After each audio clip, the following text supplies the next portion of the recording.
posteriormente y que puedan avanzar. En esta segunda sesión, entonces, profundizaremos en el desarrollo de la revisión sistemática de la literatura. Es ejercicio fundamental para el avance de nuestras investigaciones. A todos ustedes especialmente profesora Adriana, gracias por orientarnos en este espacio. Muchas gracias. Entonces, le damos la palabra. Muchas gracias, profesor. Bien, pues bueno, gracias a ustedes por la invitación nuevamente. Yo espero que hayan recibido el material. Creo que ya todos lo tienen en, en, en sus manos. Lo compartí pues hace varios días ya. Un recorderis. Voy aquí a compartir pantalla. Regálenme un minuto. Vamos a compartir esta pantalla. Perfecto. Bueno, ¿me confirman si están viendo? Creo que sí.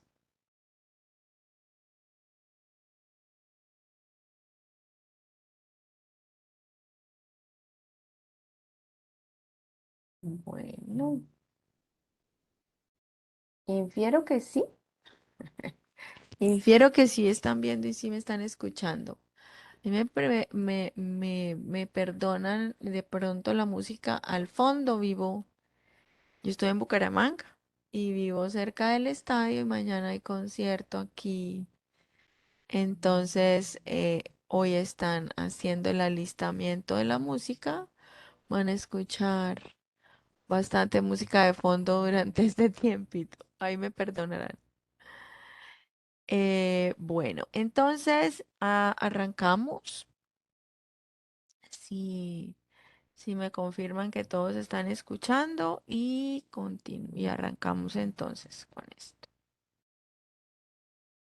Ok.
¿Aló, me escuchan allí? Ay, ay, ay. Perfecto, por aquí veo que ya. Ahora sí, listo, perfecto. Entonces les decía que estamos avanzando en el proceso de revisión sistemática de literatura desde el marco de Fink. Teníamos y tenemos otros referentes también para hacer revisiones sistemáticas o también para construir estados del arte. que allá lo tienen, allí los tienen ustedes en el material. Y habíamos avanzado en la selección de preguntas guía de la revisión. Habíamos dicho que la idea de seleccionar las preguntas guía era del componente específico de la revisión de la literatura, que es parte de toda la investigación, que queríamos averiguar. Ese, ¿qué queremos saber de la revisión de estado del arte? Es lo que nos va a orientar pues la revisión sistemática que vamos a hacer. Luego, entonces, seleccionamos las bases de datos. ¿Alguien me quiere recordar qué bases de datos recomendábamos? Una, a ver, una de todas las bases de datos. ¿Quién me cuenta? Eric, perfecto. Sí, Eric, Redalic, muy bien, Erika, muchas gracias. Cielo también, ¿verdad? Scopus, si teníamos acceso, y yo sé que ya tuvieron trabajo con bibliotecas, yo me imagino que ya vieron Scopus, Redalic.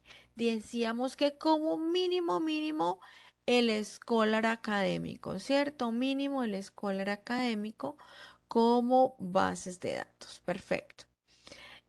Luego la selección de términos de búsqueda, muy bien, y entonces allí recomendábamos el uso de una herramienta que nos ayudaba a seleccionar estos términos. ¿Alguien recuerda cómo se llamaban estas herramientas?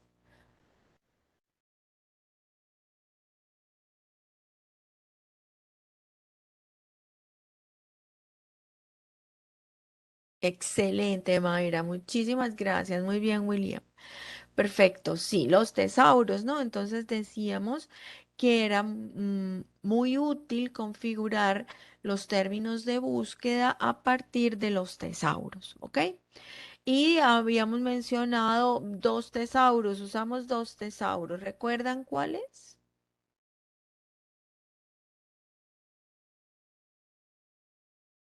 El tesauro de Eric, sí, señora, el tesauro de Eric.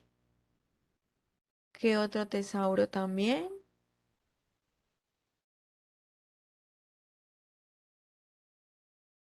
El de la UNESCO. Muy bien, Diana, gracias. Gracias, Mayra. Efectivamente, entonces, recomendábamos organizar nuestros términos de búsqueda a partir del tesauro, de los tesauros, ERIC y UNESCO, recomendados, ¿cierto? Y decíamos que utilizar términos de búsqueda en español e inglés e incluir dentro de la revisión sistemática, por supuesto, resultados en español y en inglés, ¿no? Bueno, ahí también habíamos avanzado y llegábamos aquí, no recuerdo si alcanzamos a llegar a la aplicación de criterios de selección prácticos, creo que sí. Eh, y allí entonces hablábamos, voy a moverme hacia la aplicación de criterios de selección prácticos, ¿no? Entonces,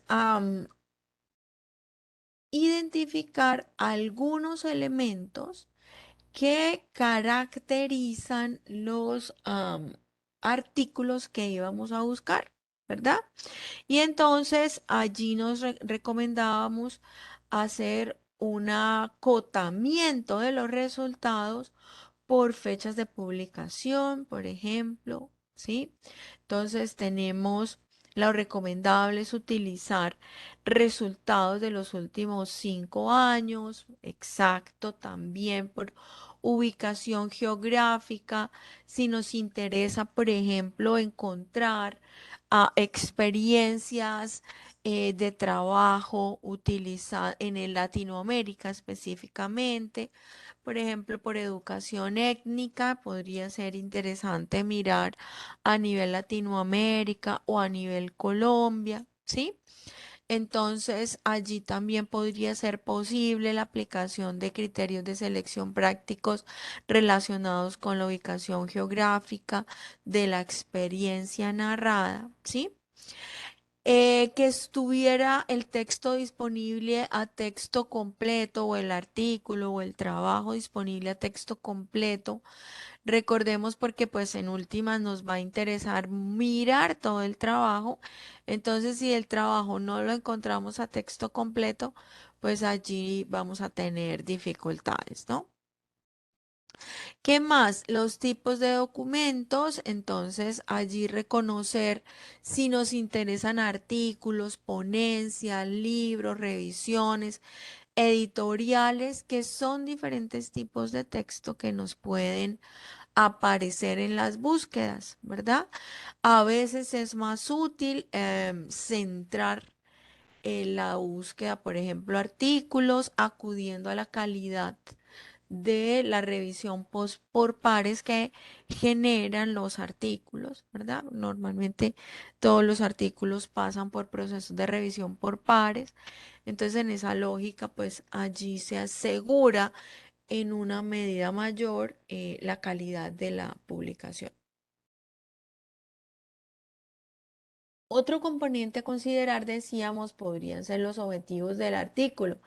Es decir, que si el artículo ah, nos ayuda a dar respuesta a las preguntas que tenemos definidas en la revisión sistemática, o si aborda la misma población que nos interesa, es decir, si nosotros estamos mirando en educación básica, pues no me interesan trabajos de gamificación en educación superior, por ejemplo. Entonces yo también ese criterio de selección práctico lo puedo aplicar, ¿no? Bueno. Decíamos también que, bueno, y dábamos allí un ejemplo de criterios de inclusión y exclusión prácticos del artículo que yo les proporcioné allí como ejemplo de revisión sistemática. Y entonces decíamos, pues, por ejemplo, en el caso de este artículo que trabaja comunidades de práctica en educación superior, pues que se excluyeron artículos en educación preescolar básica y media, porque pues el foco estaba en educación superior. También como es un trabajo de profesores en servicio, pues excluíamos la formación inicial de profesores, que la formación inicial de profesores pues es a nivel de licenciatura y no nos interesaba, queríamos era ya profesores que estaban en desempeño en educación superior. El propósito que fuera el desarrollo de competencias tecnológicas, también que describieran experiencias de comunidades de práctica específicamente. Bueno, así pueden ustedes declarar esos criterios de inclusión y de exclusión, ¿verdad? Como se les sugiere o como se les ejemplifica y se les muestra allí en el artículo. Otro elemento que recomendábamos era ir aplicando en el desarrollo del proceso un diagrama de prisma para dejar definido cuántos trabajos se iban excluyendo en cada etapa, ¿no? Y cuáles iban quedando del filtrado, ¿no?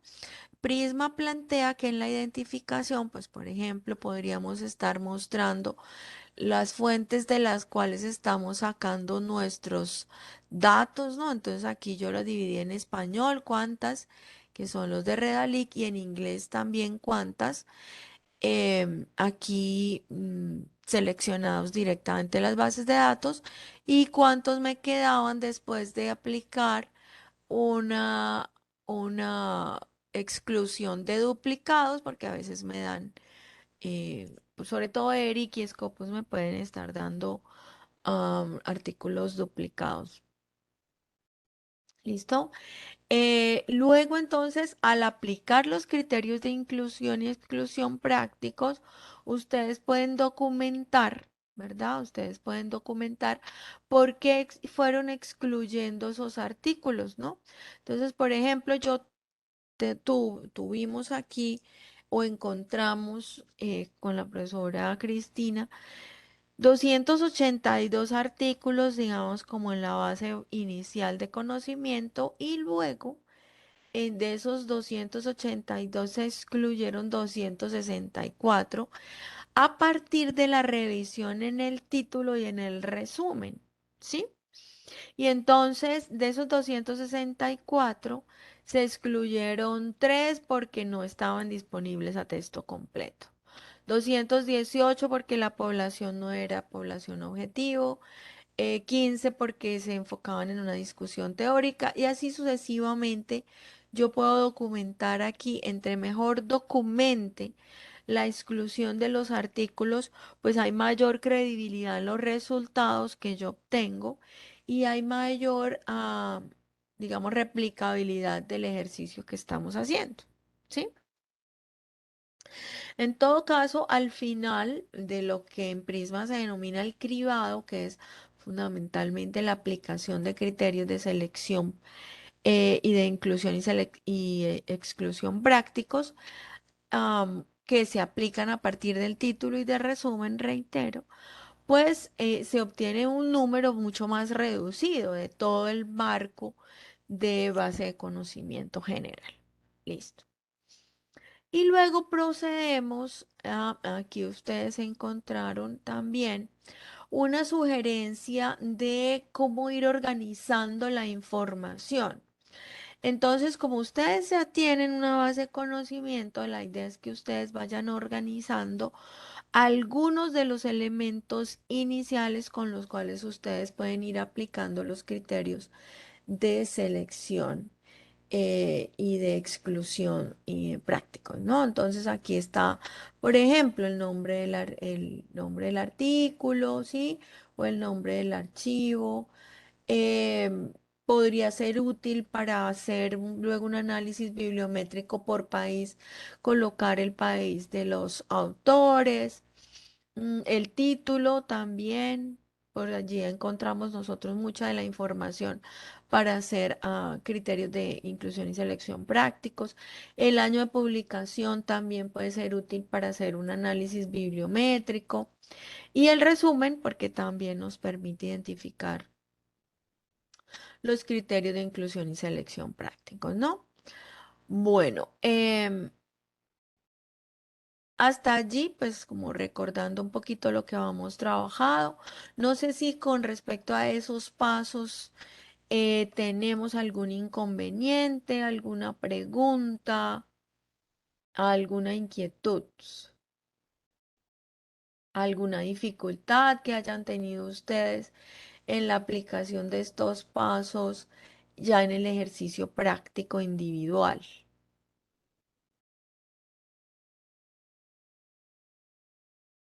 Los leo en el chat. Acá está el chat. Ok.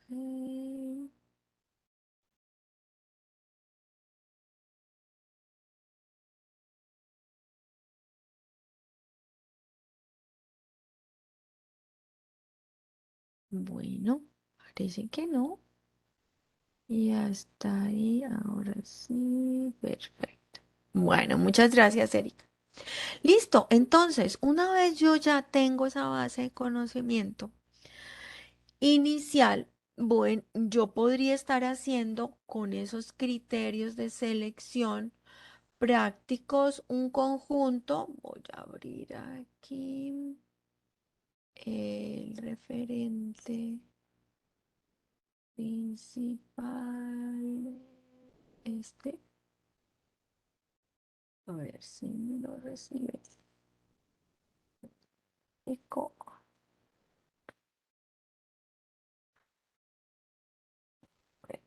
no puedo. Listo. Y entonces,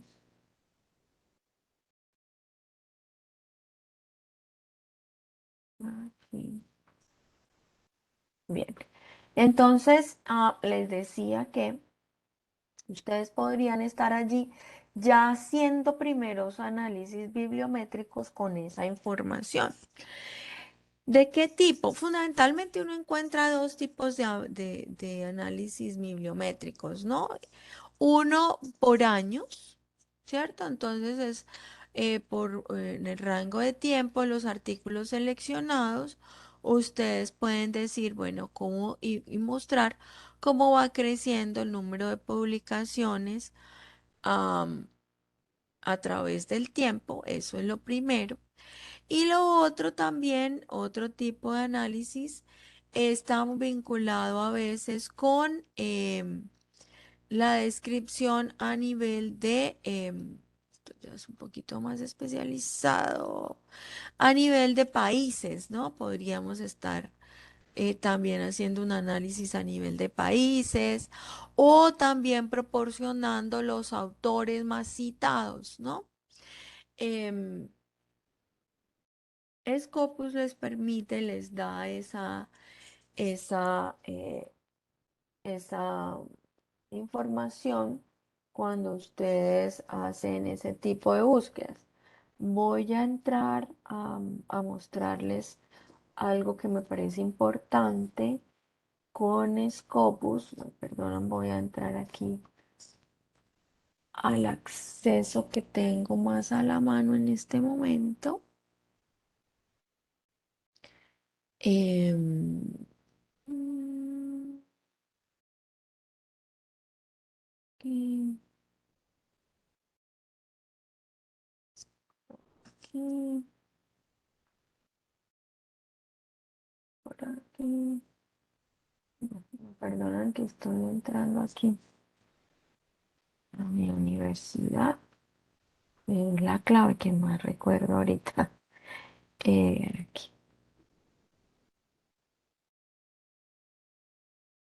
Bueno, igual en Scopus ya cuando lleguemos acá a la interfaz de Scopus ya se les va a hacer más común.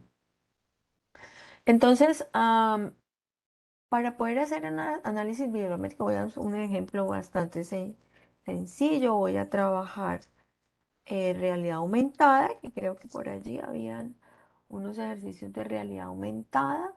Voy a adicionar otro campo de búsqueda para educación primaria. ¿Sí? Y adicionalmente voy a decir que esté desde los últimos 5 años. Entonces aquí estoy en los últimos 5 años y le digo buscar. Ok, ahora. Exacto. Listo. Entonces esa búsqueda me da 50 documentos. Piensen que es una búsqueda bastante acotada aquí. La hice, de hecho, con dos palabras clave nomás. Bueno, entonces acá Scopus, estas herramientas, específicamente Scopus, Way of Science, Redalic, tiene algunas herramienticas allí también eh, que nos permiten hacer este tipo de análisis. Aquí yo puedo centrar, por ejemplo, por tipo de artículo. Voy a pensar, por ejemplo, que me interesan solamente los conference papers y los artículos, por ejemplo. O bueno, ahí puedo seleccionarlos todos y ya. Y aquí cuando yo tengo esta búsqueda, si ustedes ya han entrado a Scopus, se pueden ir por Analyze Search Results y en Analyze Search Results ustedes aquí ya tienen unos primeros análisis bien interesantes, ¿no? Entonces les da unos análisis por año de estos 50 artículos que tenemos aquí. Entonces me dice que en 2019 se publicaron 14, en 2020, 2021, pues menos artículos, muy probablemente por cuestiones de pandemia, por ejemplo, pudo verse allí impactado el asunto en términos de publicación, ¿sí? Bueno, y entonces aquí encontramos ya eh, por otros tipos de análisis y entonces por tipo de fuente, aquí encuentran ustedes que la mayoría de artículos, perdónenme aquí, están en línea de los azules y en la línea de los azules pues son los proceedings de conferencias, de workshops, ¿sí?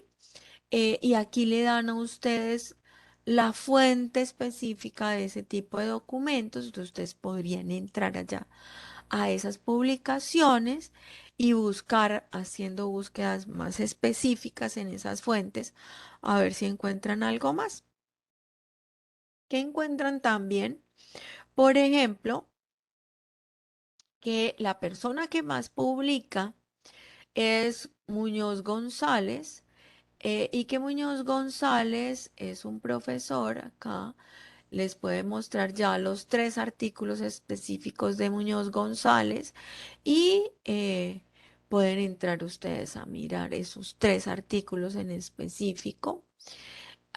También podrían mostrarles aquí otra dentro de los resultados.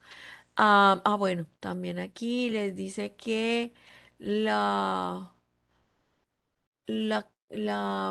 hay mayor publicación en la Universidad de Córdoba y en la Universidad de Granada.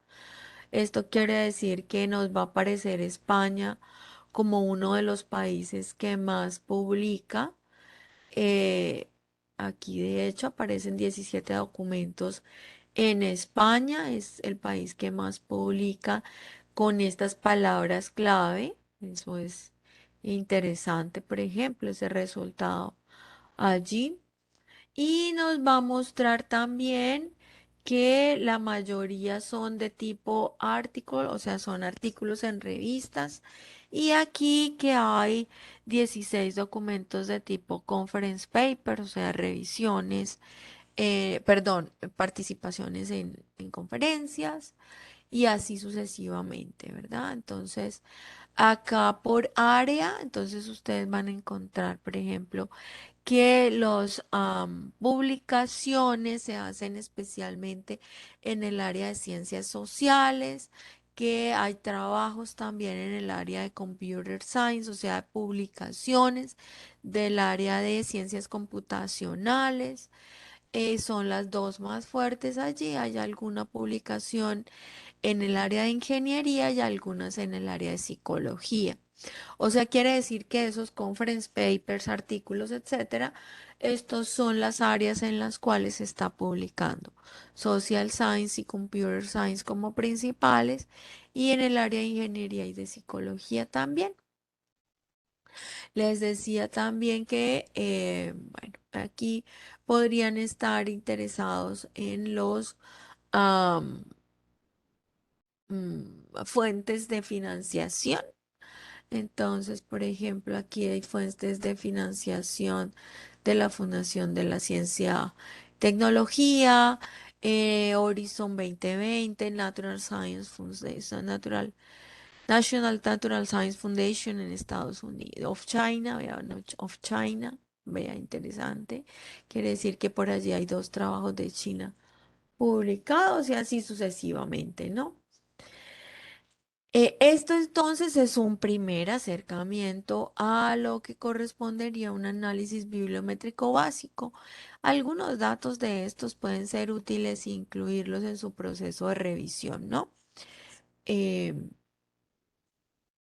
Como para ir identificando tendencias, ¿no? Bien, entonces eso lo podríamos hacer con las fuentes que nos aparecen al aplicar los criterios de selección, inclusión y exclusión prácticos para obtener nuestra base de conocimiento ya. Y entonces pasamos a la siguiente etapa. En la siguiente etapa nos ocupamos de la aplicación de criterios de selección metodológicos. Y entonces acá nos interesa es no todos los artículos, sino los artículos que tienen la mejor calidad metodológica, ¿sí? Es decir, cuáles nos interesa seleccionar, cuáles son esas fuentes de información que nos dan el mejor reporte de investigación. Entonces, como bien lo muestra ahí el matachito, no todos pasan, bueno, el dibujo, no todos pasan, aquí pasan los mejores únicamente. ¿Cómo aplicamos esos criterios de selección metodológico? ¿Cierto? Entonces se buscan a partir de esto, de estos criterios de selección, nos buscamos, o más bien, hacemos las siguientes preguntas para poder identificar estos criterios de selección, ¿verdad? Entonces, lo primero es si el diseño de investigación tiene validez interna o externa. ¿Qué quiere decir esto? Que si hubo o si se declara mejor, porque a veces cuando no se declara, pues hay que darle cero a la puntuación, pero fundamentalmente aquí es si se especifica cómo se seleccionaron los participantes, si es coherente esa selección con el enfoque epistemológico que se seleccionó, si la manera como se realizan las observaciones y las mediciones es pertinente, es adecuada, ¿verdad? Si las fuentes son viables, son fiables, son válidas, ¿verdad? Entonces, si los métodos de recolección de información son relevantes, son acordes también con el enfoque epistemológico y si las fuentes son de credibilidad, ¿verdad? Bueno. Si los métodos que se utilizaron son los apropiados, es decir, si hay un procesamiento de la información coherente con la intencionalidad del estudio, ¿no? Por ejemplo, puede ser que haya una intencionalidad, un enfoque o se plantea desde un enfoque epistemológico mixto, pero cuando ustedes se dan cuenta, el reporte que hacen es solamente cuantitativo, entonces allí hay una deficiencia, ¿no? Si los datos que se dan o si el enfoque es cuantitativo y los datos que se dan son solamente de tipo descriptivo, pues hay un nivel de validez menor que el aportar otro tipo de datos como las correlación, análisis correlacionales o de tipo prueba de hipótesis, ¿no? Entonces allí es importante hacer ese tipo de análisis. Y si los resultados están relacionados, pues, con los objetivos declarados del estudio, con la pregunta declarada en el estudio, con la hipótesis que se declaró, ¿no? Es decir, que haya coherencia entre los resultados y las intenciones de la investigación. Eso es lo que nos lleva a preguntarnos los criterios metodológicos, ¿sí? Entonces, aquí ustedes observan un conjunto de criterios metodológicos resultado o que plantea Fink, bueno, o que se basan más bien en los planteamientos de Fink alrededor de los estudios cualitativos. ¿Y por qué seleccionamos nosotras estos criterios metodológicos? Primero porque cuando nosotros hicimos el análisis nos dimos cuenta que la mayoría de estudios que estaban involucrados, que nosotros encontramos pues en la revisión sistemática, eran estudios de tipo cualitativo. Entonces, pues esto nos llevó a decir, bueno, pues qué criterios metodológicos vamos a aplicar, pues aquellos criterios metodológicos más vinculados con los estudios de orden cualitativo. Pero también tanto Fink como los otros autores aportan otros parámetros de calidad, de pronto yo diría casi que un poco más estrictos cuando estamos hablando de estudios de tipo cuantitativo, ¿no? ¿Cómo hacemos o cómo aplicamos estos estudios? Esto es lo que les acabo de decir, de tener en cuenta pues el enfoque, ¿cierto? Si es cualitativo, pues hay unos criterios, si es cuantitativos otros, si es mixtos, pueden también otro. Pues esto define la lista de chequeo que ustedes van a usar. Entonces, miremos qué criterios tenemos acá como criterios metodológicos cualitativos. Entonces, aquí nos lleva a ir más a profundidad en el artículo. Aquí esto no lo vamos a encontrar siempre en el resumen. A veces sí, a veces no. Esto nos va a llevar a ir casi que directamente a la sección de metodología de los artículos que ustedes han seleccionado y a la sección de análisis o de resultados, ¿no? Y entonces aquí está, es explícita la pregunta y objetivo de la investigación. Es decir, en el estudio se dice, este estudio tuvo como propósito tal, ¿cierto? Si el diseño de investigación es coherente con la pregunta que se planteó, ¿sí? ¿Por qué? Pues porque para diseños de tipo cuantitativo, pues se prefieren diseños es decir, cuando el enfoque, más bien cuando el enfoque es de tipo cuantitativo, pues se prefieren diseños experimentales o cuasi experimentales y para diseños con enfoque cualitativo, pues se definen otros tipos, por ejemplo, teoría fundamentada o de tipo investigación-acción son más de corte cualitativo y ya cuando tenemos enfoques mixtos, pues buscamos que nos den claridad acerca de si son recurrentes o son secuenciales los diseños de investigación, bueno, etcétera, ¿no?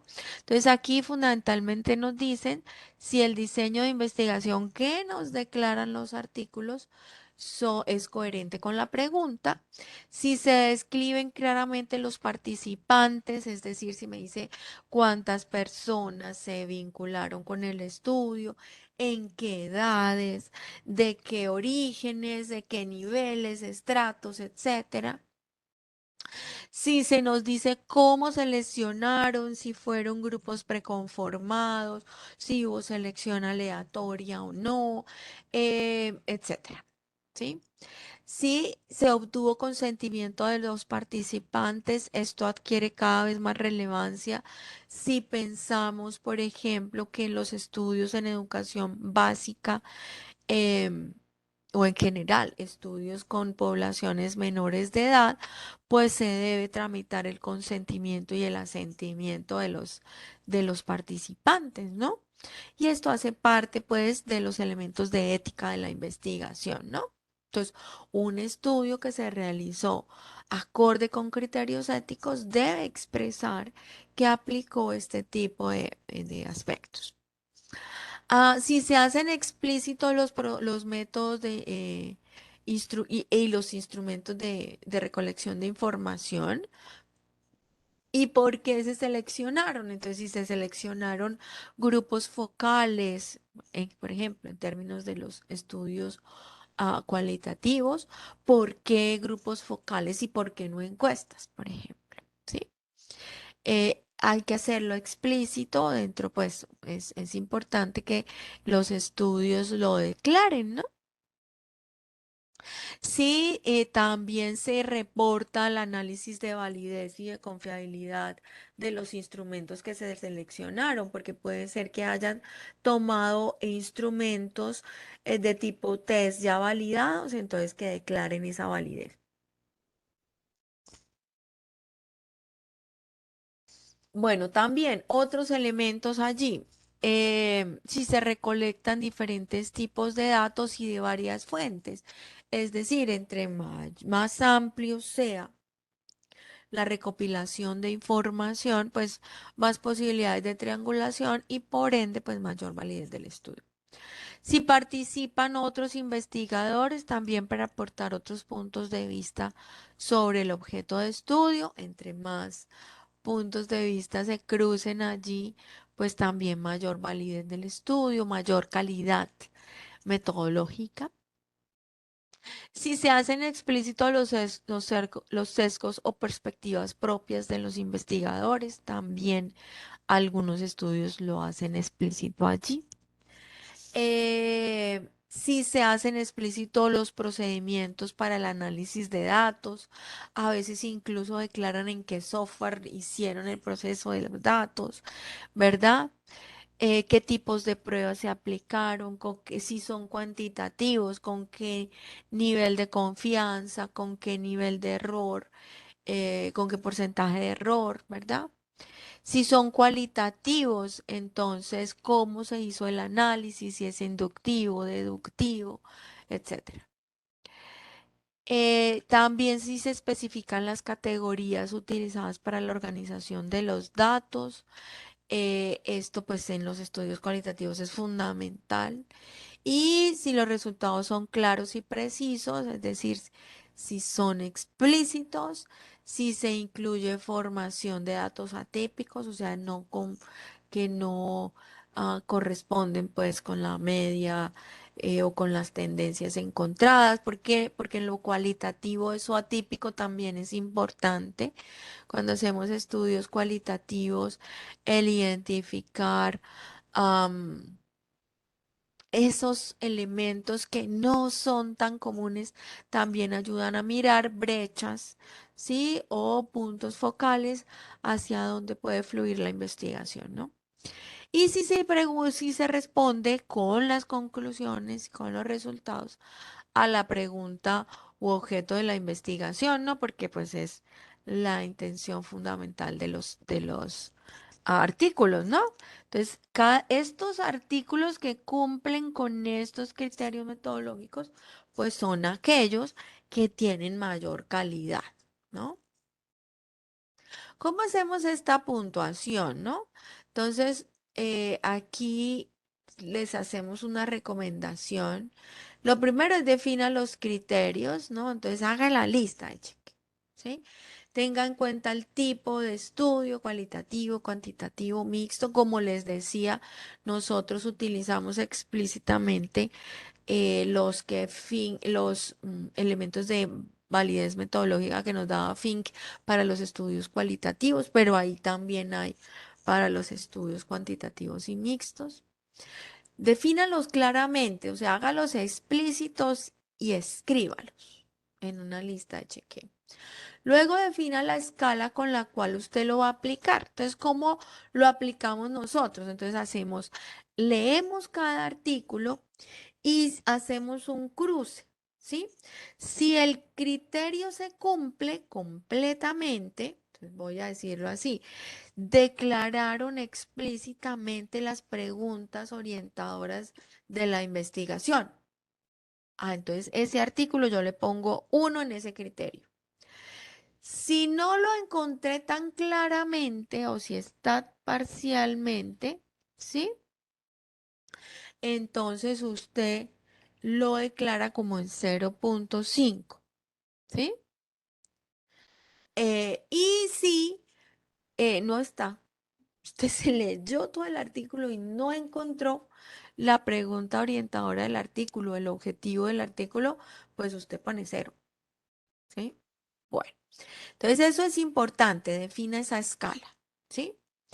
Y luego define el mínimo aceptable para que el artículo pase cumpla con los criterios de calidad. En el caso nuestro, como nuestra lista de chequeo tiene 15 ítems, fíjense la que teníamos ahorita, ¿sí? Entonces nosotros dijimos, aquellos artículos que cumplan mínimo con el 50% de los criterios de calidad, pues van a pasar. ¿Esto qué quiere decir? Si cumplen si tienen por lo menos 7,5 en la totalidad de la evaluación de los 15 de los 15 criterios, pues pasa. Si no, se queda. ¿Sí? Eso quiere decir, no tiene la suficiente calidad y por ende lo cortamos. ¿Ok? Lo excluimos, pues.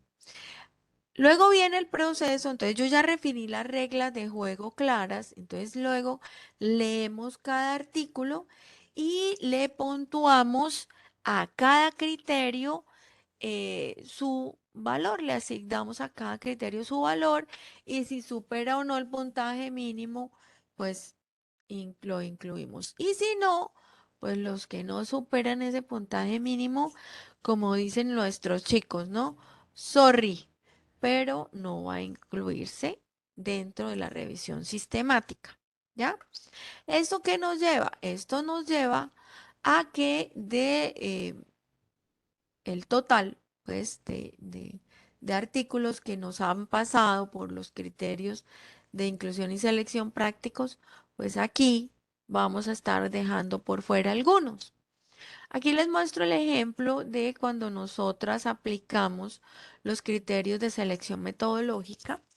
Y entonces, fíjense aquí, pues tenemos una columna aquí que está cada uno de los artículos con los autores, ¿verdad?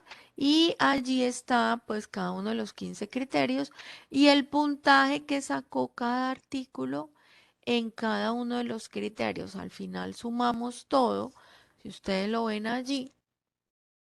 Y yo, por ejemplo, Brendon, Lahivia, Lartime y Latif y Moreira pasaron.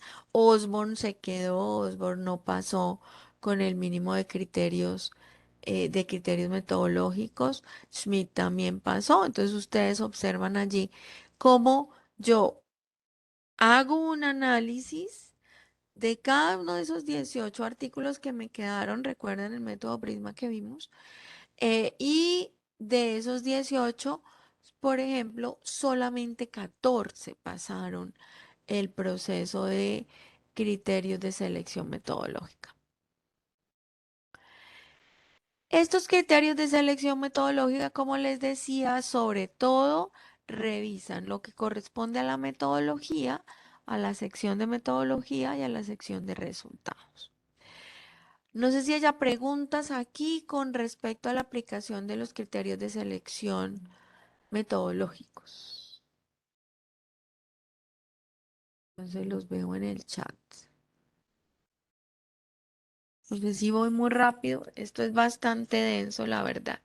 Aquí se nos va un tiempo en términos de cuando estamos haciendo la revisión, se nos va un tiempito.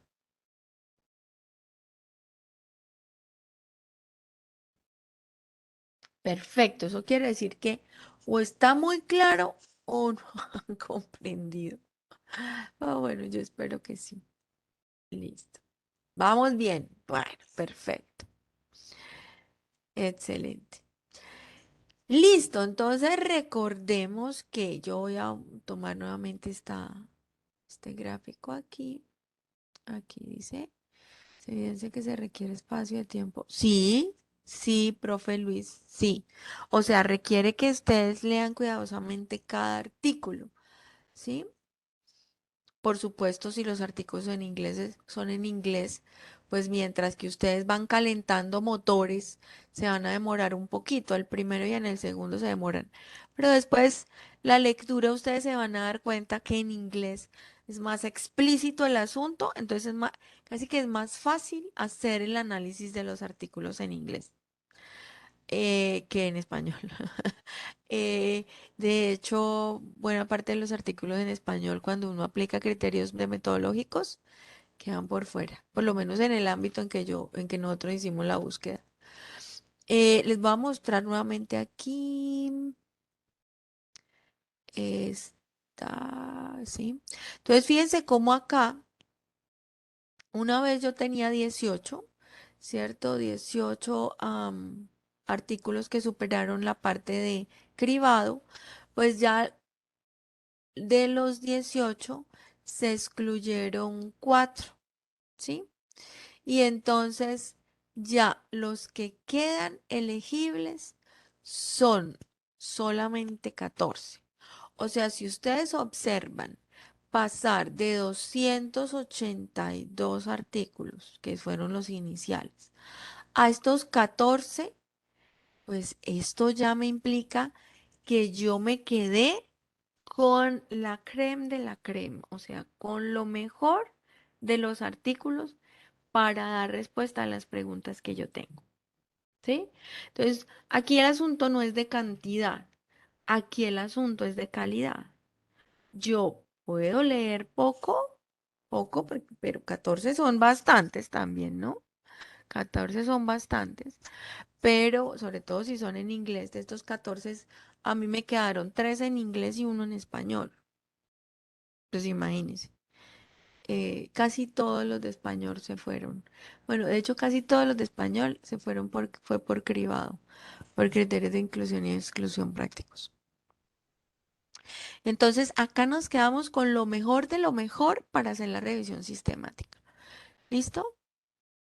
Y van a decir ustedes, pero estos son muy poquitos. Entonces yo les digo, no son muy poquitos si usted hace una selección muy cuidadosa y documenta muy claramente cada fase de la selección de su proceso de revisión sistemática. Prueba es que estos estudios se publican y son estudios altamente citados porque son los estudios que hacen una revisión de lo mejor en en el área pues eh, del, que interesa más. Y entonces, bueno, ya superados los criterios de selección, dijo, pero ¿a qué horas es que vamos a dar respuesta a la pregunta? Pues ahora sí empezamos a hacer la revisión. Y entonces, ahora sí nos vamos a leer con juicio. O sea, sí que ahora sí la intención es que nos enfocamos en buscar respuesta a las preguntas orientadoras de la revisión. Ojo, porque estas son las categorías fundamentales a identificar, pero no quiere decir que son las únicas, porque a veces, uno va encontrando unas perlas cuando va leyendo que no puede estar desechando, ¿no? Y entonces aquí la invitación es mente atenta, ¿no? Es decir, yo pongo la lupa en aquello que me interesa, pero, pero tengo ese segundo hilo cognitivo allí que me va diciendo, uy, esto está muy chévere para tal cosa y lo puedo ir guardando, ¿no? Y entonces aquí les muestro, perdonen ahí que no pueden leer mucho, ¿no? Eh, pero esta es el cuadro de análisis, parte del cuadro de análisis que nosotras hicimos para hacer la revisión sistemática. Y entonces ustedes observan acá que a los elementos que ya traíamos, sí, recuerdan, el autor, el resumen, al país, el año, ¿cierto? Le sumamos otros tipos de campos que pueden ser útiles para ustedes, ¿sí? Entonces, por ejemplo, ¿qué aspectos metodológicos? Entonces, por ejemplo, el enfoque epistemológico, el tipo de diseño, los instrumentos utilizados, ¿sí? Puede ser interesante el tipo de personas que participaron en el estudio, cuántas personas participaron, ¿cierto? Esos elementos de tipo metodológico pueden ser útiles para que usted diga al final, venga, la mayoría de los trabajos que se hacen en realidad aumentada son con enfoque metodológico cualitativo, por ejemplo, o cuantitativo, ¿no? Bueno, o son de tipo estudio de caso, ¿sí? O son con enfoque mixto, o son con diseño cuasi experimental, ¿sí? Esos elementos son importantes de identificar. Otro, por ejemplo, es el tipo de intervención educativa que se hace, cómo se implementó. Entonces, hoy, bueno, por ejemplo, si para ustedes es útil en términos de la tecnología que se implementó, ¿sí? A otras revisiones sistemáticas a nosotros, por ejemplo, una que hicimos en gamificación, que estamos en vías de publicar con gamificación. Para nosotros era importante, por ejemplo, qué tecnologías se utilizaron en la gamificación, ¿no? Entonces allí encontramos algunos sitios que en la parte de comprensión lectora pues son útiles, ¿no?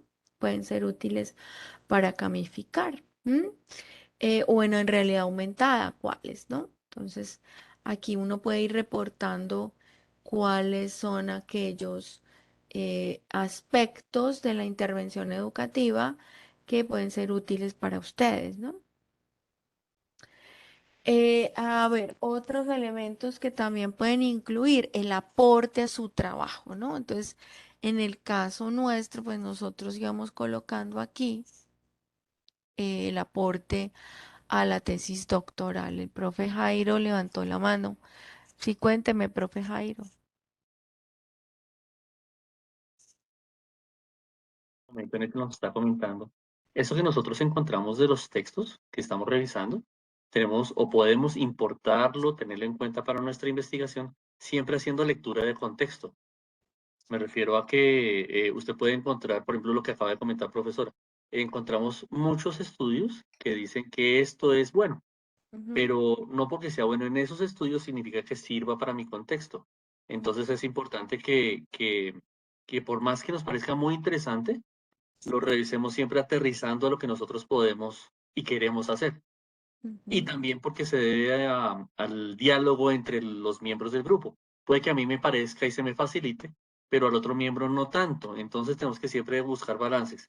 Lo comento, traigo este punto a colación por algunas experiencias que hemos tenido en investigaciones, que uno de los miembros del grupo es muy avesado en ciertos temas y quiere y quiere y quiere, y entonces el otro lo que hace es simplemente seguirle la cuerda, seguirle la cuerda. Y uno ujú, dice, bueno, pues sí, chévere, porque este va alando al otro y entre los dos como que aprenden. Pero al momento de la sustentación ya eso no se puede notar tanto. El que ujú, va, perdón que lo diga coloquialmente, el que va colinchado al otro, se le va a notar y va a ser el que va a tener que repetir la sustentación, el que va a tener que, entonces buscar siempre el balance de que si me gusta, tengo que asumir la responsabilidad de que es un trabajo en equipo, que no es mío solito, y que si encuentro algo en un documento dentro de mi revisión sistemática de la literatura, me puede parecer muy interesante, pero tenemos que ser lectores de realidad y estamos en una maestría en que el objetivo es el diseño y gestión de escenas virtuales de aprendizaje, no es la didáctica de la literatura, no es, sí, es decir, lectura de contexto completa, y que al estar en una maestría con ese objeto de estudio, pues es muy importante que tengamos en cuenta de qué me va a servir las otras asignaturas que estoy viendo y cómo voy a aportar o cómo voy a tener impacto en mi contexto y en mi propia vida profesional, pensando en después yo también ser parte de los que otros estudian o que mi estudio sea parte de la revisión sistemática de la literatura de otros. ujú. Es ese comentario que quería agregar, profe, aprovechando como ese puntico que usted está comentando. Muchas gracias. Vale, gracias, profe Jairo. Hay dos elementos, dos ideas allí con respecto a su aporte. Lo primero, eh, que efectivamente acá uno pues da reporte de lo que va hallando, ¿no? Pero sí, cuando se escribe el reporte, pues uno tiene que dar cuenta de ese contexto, ¿no? Por ejemplo, para ustedes pueden ser muy útiles, dependiendo de su contexto, el trabajo en la zona rural, ¿cierto?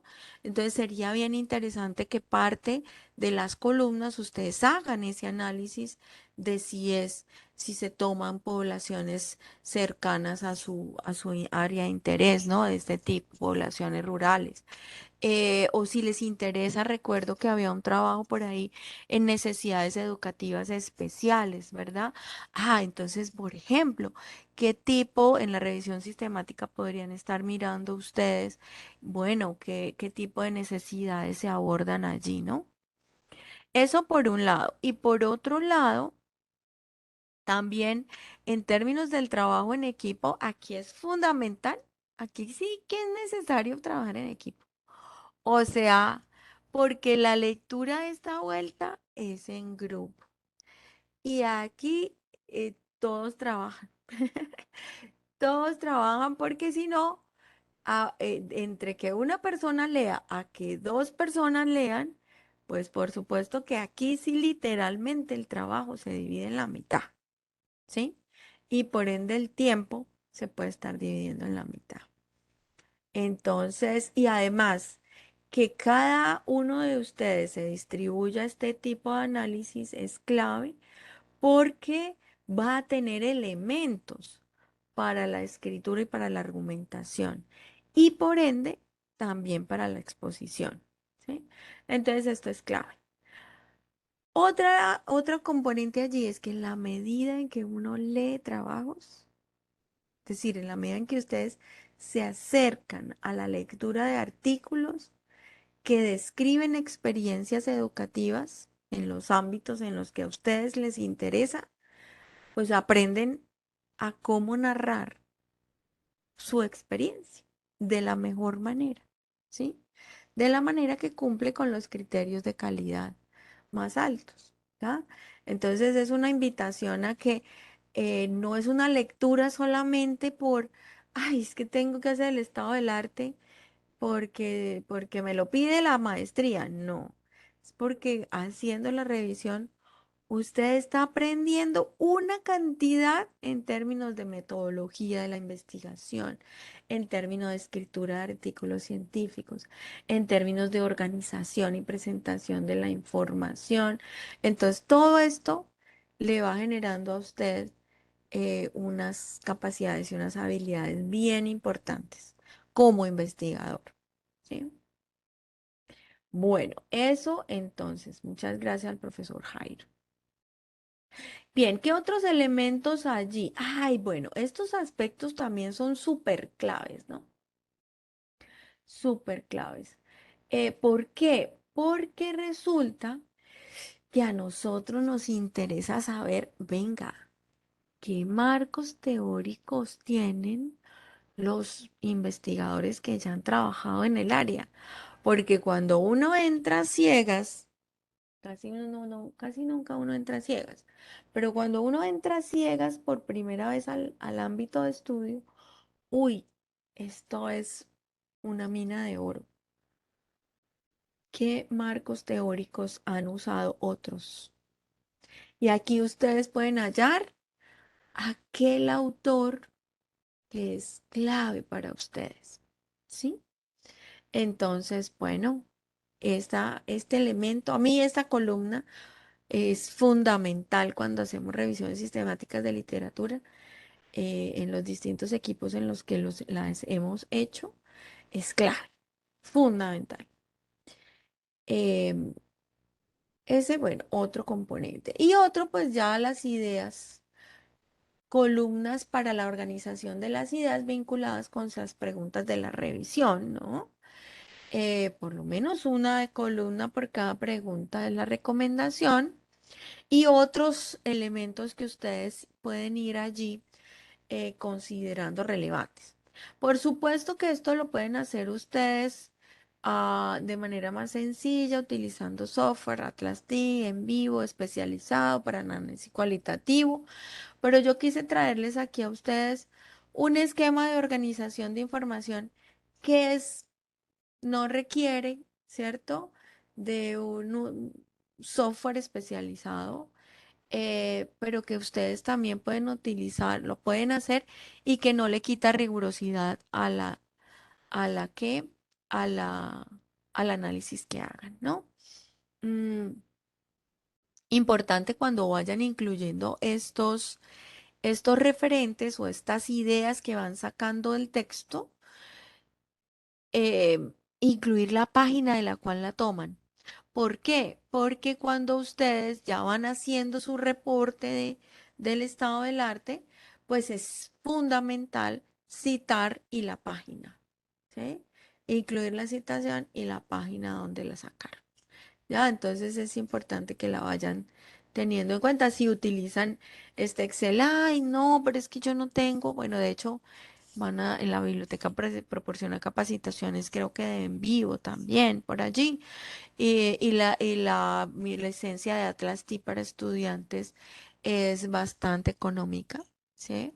Mm, pero si no tienen, no hay excusa para que hagan un buen análisis, ¿cierto? Entonces, estos esquemas de organización de información les pueden ayudar. Em, Preguntas aquí en este punto de la revisión.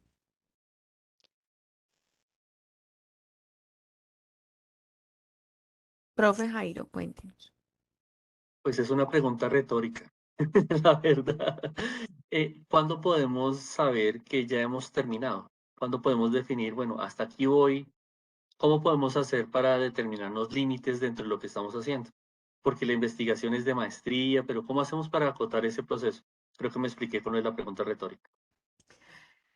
Pues fundamentalmente es cuando yo en cada artículo he identificado los elementos que me interesa de la revisión.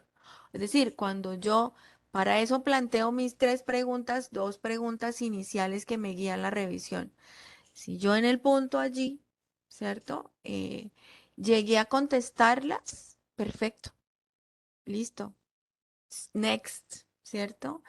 Am, pero la invitación es que lean con cuidado cada artículo, ¿no?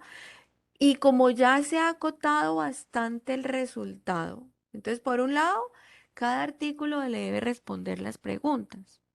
Uno, ¿sí? Y dos, cada artículo que salió o, o que entró a ser elegible dentro del proceso, yo debo leerlos todos. O sea, después de que yo hice toda esa selección tan cuidadosa, yo no debo dejar ninguno por fuera. Debo leerlos todos. Entonces, ¿cuándo acaba mi trabajo en términos de la revisión? Cuando he leído todos los artículos y a cada artículo le he encontrado el aporte a las preguntas orientadoras de la revisión. ¿Sí? Ahí puede decir usted, acabé de leer, pero no quiere decir que acabó de hacer la revisión, porque todavía falta. Es importante acotarse cada proceso. Entonces, si al Sí. comienzo yo me acoto en cuanto a que Ujú. voy a realizar solo artículos, así me Exacto. encuentre un libro, así me encuentre una tesis súper No, interesante. No, no. chévere. Ir filtrando, eso es muy interesante, pero para la otra vida. Ah, en esta vida voy a leer esto. Ay, pero es que resulta que cuando yo estaba, me recomendaron el artículo de tal, pero el artículo de tal estaba en la base de datos que usted consultó. No, entonces no lo meta. Claro. O déjelo para una segunda fase con otra O cosa. Sí, déjelo uno, para o déjelo para incluirlo después, cuando ujú. esté haciendo otra cosa. Pero en este momento, usted ya acotó los artículos que iba a revisar y con las preguntas que iba a responder. Por eso es tan importante que sea consciente de qué es lo que acota y qué es lo que se pregunta.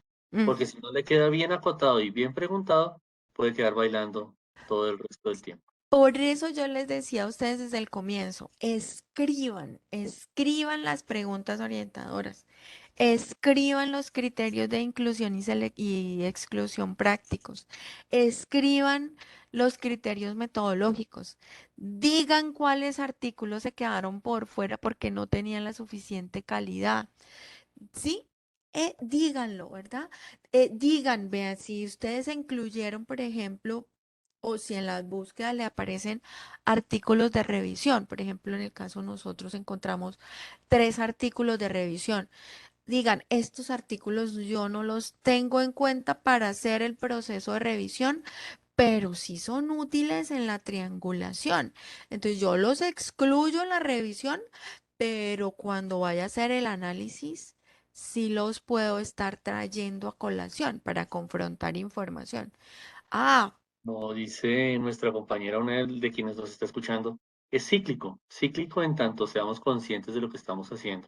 Y mm, todo argumentado.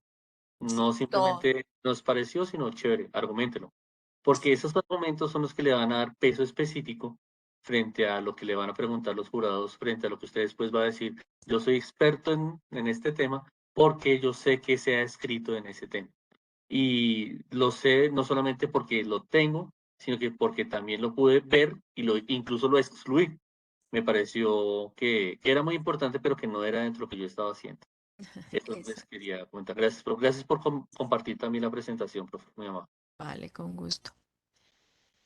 Bueno, ¿qué más? Sí, bueno. Entonces, y ahí vamos. Entonces, como les decía, ya pareciera que vamos al final del túnel viendo la luz, ¿sí?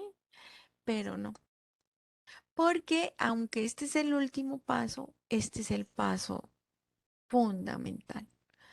Y aquí es donde se pone en juego toda la habilidad para hacer inferencia y para escribir los resultados, a escribir los resultados, ¿no?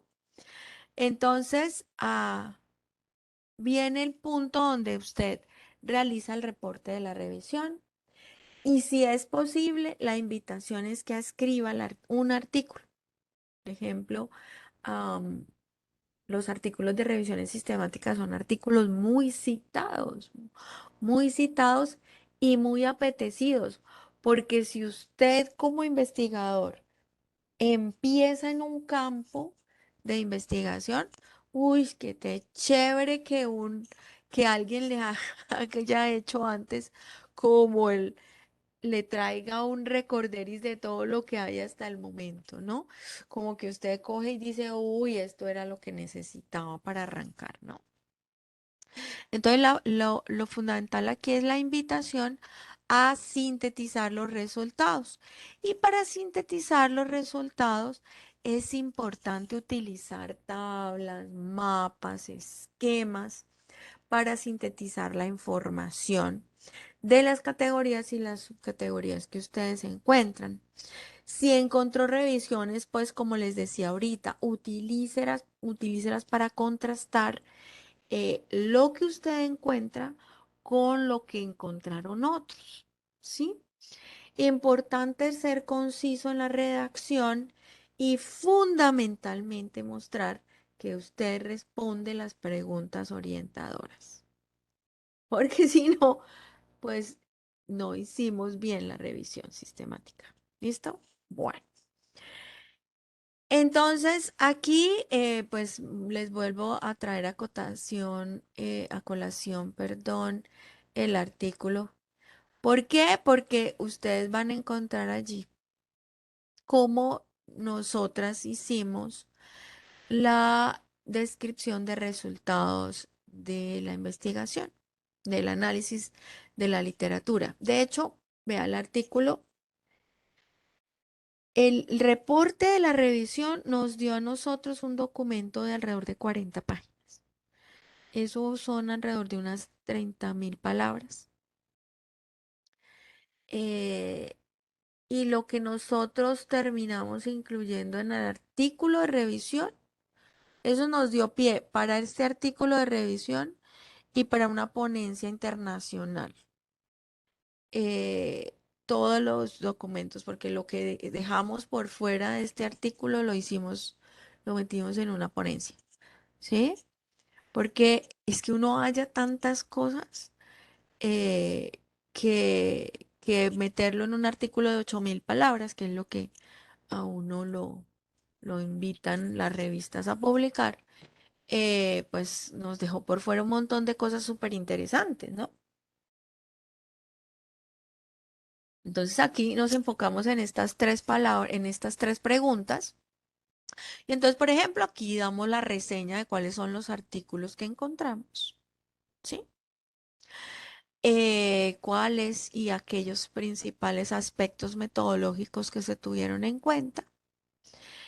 Y aquí fíjense cómo estamos dando el reporte de los tipos de estrategias o intervenciones que se encontraron. Entonces aquí ya marcamos tendencias.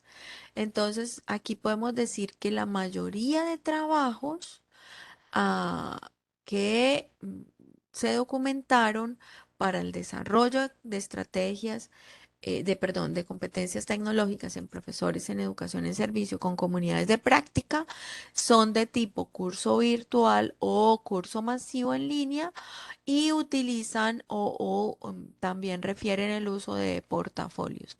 Entonces, fíjense, estas dos son tendencias, ¿no? Hay otro tipo de elementos, pero estas dos son tendencias. Nosotros, de todas maneras, damos cuenta de el tipo de este tipo de tablas a modo textual. Entonces, miren, aquí yo lo muestro en esta tabla y luego yo describo, ¿sí? Un componente que no se ve aquí, que es artículos que incluyeron varias estrategias. Entonces hay 7 artículos que describen la integración de varias de estas estrategias y aquí yo la describo, ¿no? Entonces, mire, es el caso de estos que hicieron estos, de Bren que hizo esto, de Chen que hizo esto, de Reagan que hizo esto, ¿sí? Explico el Lesson Study, que es una de las estrategias que a nosotros nos pareció más interesante. Y bueno, allí en qué consistieron los portafolios también, cómo la documentaron cada uno de ellos. Como para que la gente diga, venga, uy, qué chévere, ¿qué hicieron allí la gente que hizo? Ahí está. ¿Qué más? Y entonces viene la tabla clave. Esta, digamos que es la tabla que le da respuesta a todas las preguntas orientadoras de la revisión. Y entonces, en términos de la pregunta uno, que era en este caso, nosotros qué factores intervienen en la conformación de COP, bueno, de comunidades de práctica para el desarrollo de competencias de profesores en servicio, tal. Entonces aquí se identificaron, se organizaron factores a 3 niveles. Estos niveles de organización no los dio una revisión sistemática que ya estaba hecha, que es la de GAST. GAST también indagó sobre factores, ella no sobre comunidades de práctica, pero sí en experiencias colaborativas. Y entonces ella nos identificó esta clasificación, entonces nosotros tomamos esa clasificación, nivel individual, grupal y nivel organizacional. Y entonces aquí las subcategorías, entonces ve, por ejemplo, a nivel individual, ¿qué artículos describen factores alrededor de la comunicación? Entonces, el artículo número 12 y el artículo número 14. ¿Qué artículos describen factores que intervienen en la conformación de comunidades de práctica a nivel organizacional? Entonces, el artículo 5, el 6, el 7 y el 10. ¿Esto qué quiere decir? Que si una persona está enfocada en factores a nivel organizacional, pues fácilmente puede ir al artículo 5, al 7, al 10 para ir a mirar qué es lo que ellos dicen. ¿Sí? Otros componentes a facilitadores de la comunidad, de la conformación de comunidades de práctica. Entonces, el artículo, por ejemplo, los encuentros cara a cara, los artículos 7 y 14 describen estos encuentros cara a cara como facilitadores de la conformación de comunidades de práctica, la reflexión conjunta también. Bueno, eso para la pregunta uno. Para la pregunta 2, entonces los resultados se organizaron en términos actitudinales, entonces tal, en términos de apoyo para superar la percepción de soledad, en términos de conocimientos compartidos, estas fueron las categorías que nosotros encontramos, y en términos de modificación de prácticas. Otra categoría alrededor de los resultados documentados son las proyecciones de la comunidad de práctica. Entonces, aquí se documentaron esas proyecciones, ¿no? Y finalmente hay una pregunta, la tercera pregunta estaba vinculada con la evaluación del impacto. Y entonces en la evaluación del impacto, estos son los artículos que describen evaluación de impacto, ¿no? Por ejemplo, una de las conclusiones que nosotros encontramos con esta revisión sistemática de literatura es que muy pocos artículos hacen evaluación de impacto, digamos rigurosamente, ¿no? O refieren estudios de evaluación de impacto. Entonces aquí es importante decir, por ejemplo, con qué instrumentos hacen la evaluación de impacto y a qué niveles la hacen. Entonces, fíjense cómo esta tabla sintetiza la respuesta a las 3 preguntas orientadoras de la revisión sistemática de la literatura.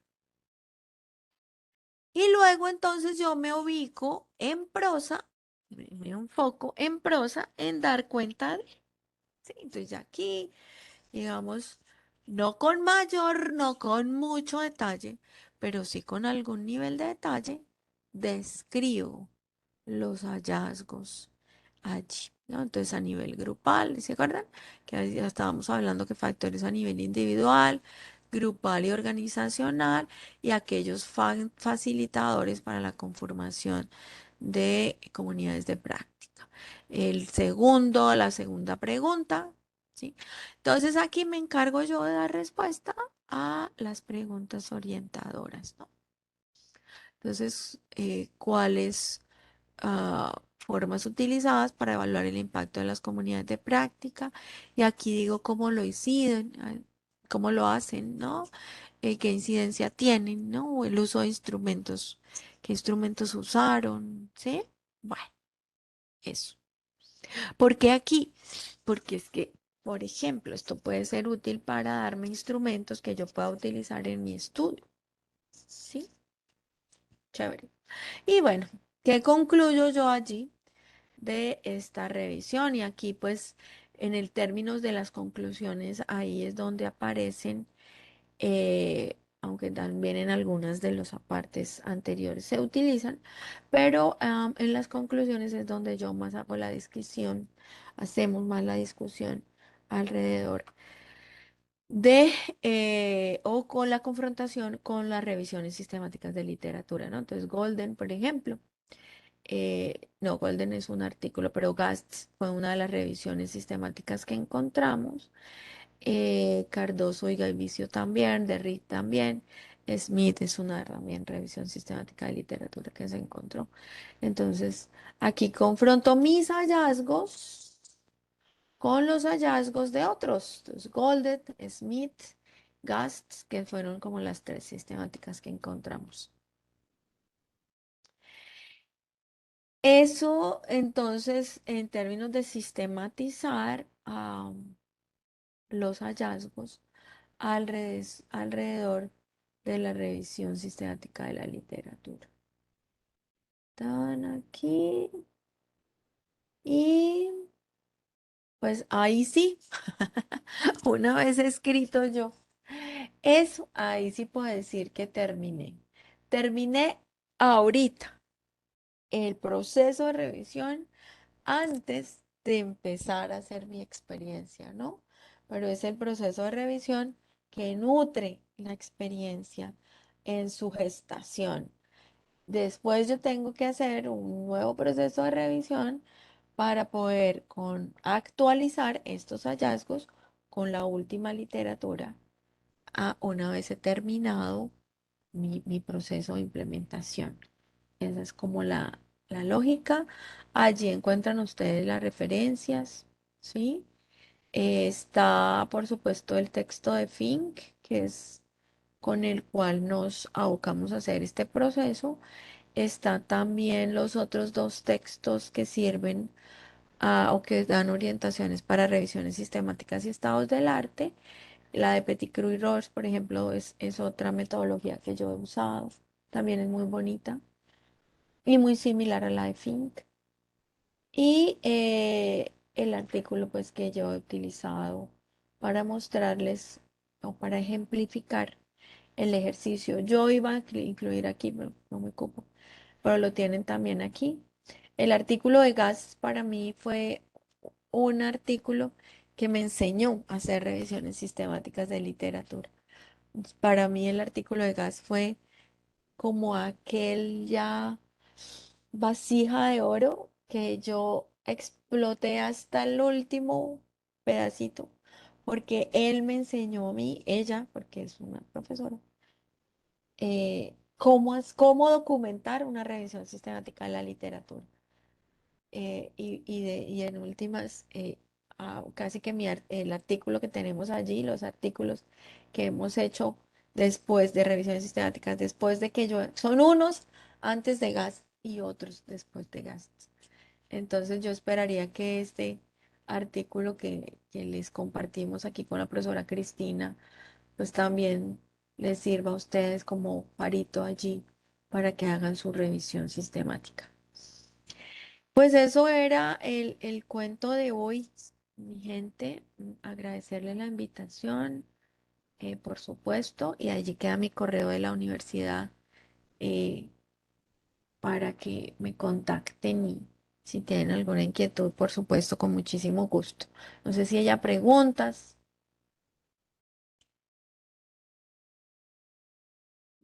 Adriana, muchas gracias por todo lo que ha compartido con nosotros, así como con las actividades del primer seminario. La primera parte, vamos a compartir con todos nuestros estudiantes, con su permiso, la presentación, los Por enlaces supuesto. que ha compartido y la grabación de este encuentro. Muchas gracias por acompañarnos, profe. No sé si tengan alguna pregunta que sea no, si va a compartir, porque ya Viviana te contesto, te contestamos. Sí, vamos a estar compartiendo este enlace y todo el material que nos da la profesora Adriana. Ya, por ejemplo, en el canal, como les comentaba, en el canal está la grabación de del primer seminario y ya como hemos terminado, digamos, los dos seminarios, ya cerramos este plan, ahora es comenzar a escribir. Ahora sí, lo que nos contó Ahora hace, sí. hace 15 días, entonces ahora, ¿cuál es el problema? ¿Cuál es el tema? Comenzar, ya sabiendo en qué vamos a terminar, pensar en cómo vamos a plantear este inicio de la conversación en cada una de nuestras investigaciones, con ayuda pues de cada uno de los tutores y cómo vamos avanzando. Sé que ahorita de pronto, si me equivoco, no hay casi preguntas porque no han comenzado todavía a trabajarlo. Muy seguramente cuando avancen y no encuentren a Gast. Entonces, profe Diana, ¿qué pasó? Usted nos dijo por acá. Entonces, sé que las preguntas ahorita no saldrán, también porque algunos están en piloto automático, ya se están incluso despidiendo. Pero Sí, muchas sí, gracias, profesora Adriana, muy amable. no, con muchísimo gusto. Sí, esperé darles ese puntapié inicial, esa patadita de la buena suerte hace 15 días para que empezaran a hacer la búsqueda, pero sí entiendo que navegar en el mar de información puede ser a veces abrumador, y se pierde uno. Y yo les sugiero hacer explícitas los dos primeros pasos. Si ustedes parten de estos dos primeros pasos, de las preguntas guías y las bases de datos, si ustedes se paran allí, ese va a ser su norte y de ahí en adelante les va a fluir. Eh, y no, ay, es que este de acá, ay, no, pero es que este de allá, ay, no. Cuando ustedes empiezan así, nunca van a terminar. Y atención que las preguntas guías se llega por la identificación del problema y la acotación de la población. Entonces, Sí. hay cositas que hay que revisar y que es de ida y vuelta, ¿no? La Sí, función por de preguntas favor. guía con la sección, no podemos decir como con les que hemos comentado con la investigación. No es que, profe, y el título, ¿cuándo lo dejo de revisar? No, hasta una semana antes de la sustentación, hasta antes de imprimir, si se puede imprimir. Entonces, tener en cuenta también que a todo podemos siempre volver de manera cíclica y, y pues la idea es que ser conscientes de que eso va a suceder y lo que debemos buscar es que suceda con el menor nivel de modificación, o sea, hacerlo Y consciente. bien hechecito y con el menor nivel de trauma, ¿no? O sea, ya hay un panorama. Cuando uno tiene el panorama está mucho más claro. Mm, una cosita allí, importantísimo, importantísimo, desde el comienzo, desde el comienzo, definan una estructura de información.